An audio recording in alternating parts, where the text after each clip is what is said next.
हमने खुद देखा कि नून लीग का इजलास पंजाब के गवर्नर हाउस में हो रहा था और हमने खुद देखा कि जब बल्दियाती इलेक्शन हो रहे थे तो उस वक्त सिंध के गवर्नर हाउस में एमक्यूएम का इजलास होता रहा। तो ये कौन सी शफाफियत है? अगर और कहें कि गवर्नर तब्दील करके गैर जानिबदार गवर्नरों का तकर्रुर होना चाहिए। अब मैं इलेक्शन के हवाले से बात करता हूं कि रात सुप्रीम कोर्ट का फौरी तौर पर जो है वो खोला गया और वहां मुकदमा चला और यह ऐलान किया गया कि अब इलेक्शन 8 फरवरी को ही होंगे और उसका शेड्यूल जारी किया जाए। इलेक्शन कमीशन ने शेड्यूल जारी कर दिया। पिछले 2 दिन इसलिए बहुत अहम थे कि लाहौर हाई कोर्ट के एक जज ने यह फैसला दिया था कि इंतजामिया से जो आरओज डीआरओज बनाए जा रहे हैं वो ना बनाए जाएं, उसको रोक दिया था और वो ट्रेनिंग इलेक्शन कमीशन ने फिर रोक दी। लेकिन बहुत सारे सवालात रात के इस फैसले के बाद भी मौजूद हैं।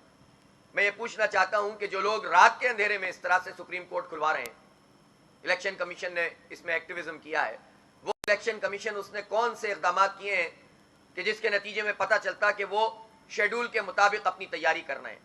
हम पूछना चाहते हैं कि आज तक की तारीख में इस इलेक्शन के हवाले से कोड ऑफ कंडक्ट नहीं आया, इलेक्शन रूल्स सामने नहीं आए, इसको किस हाई कोर्ट ने रोका था?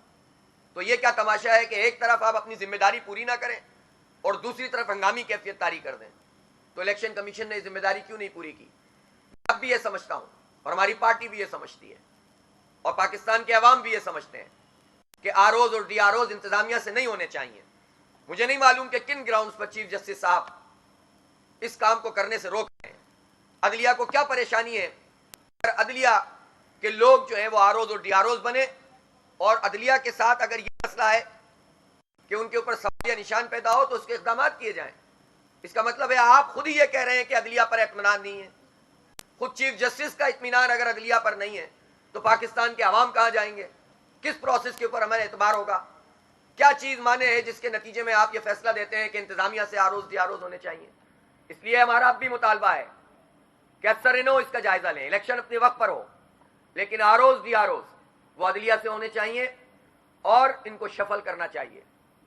एक सूबे के आरओज और डीआरओज उस सूबे में तैनात नहीं होने चाहिए बल्कि किसी और जगह पे होने चाहिए, दूसरे सूबे में होने चाहिए ताकि शफाफियत पैदा हो। इस तरह का कोई कदम शफाफियत पैदा करने का इलेक्शन कमीशन ने अब तक नहीं उठाया, न इसकी जानिब चीफ जस्टिस साहब ने मुतवज्जे किया है।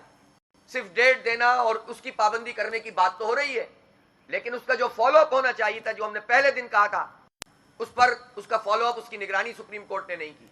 कल का इक़दाम अच्छा था कि आपने कोर्ट बुला लिया, लेकिन अधूरे इक़दाम से और ऐलानात से मसला हल नहीं होगा, इक़दाम होने चाहिए। मैं पूछना चाहता हूं चीफ जस्टिस साहब से और चीफ इलेक्शन कमिश्नर साहब से कि आप कहते हैं शफाफ इंतखाब हो, चारों सूबों के गवर्नर पार्टियों के गवर्नर हैं, सिंध में एमक्यूएम का गवर्नर है, पंजाब में नून लीग का गवर्नर है, केपी में जेयूआई का गवर्नर है और बलूचिस्तान में जो हुकूमती पार्टी होगी उसका गवर्नर है।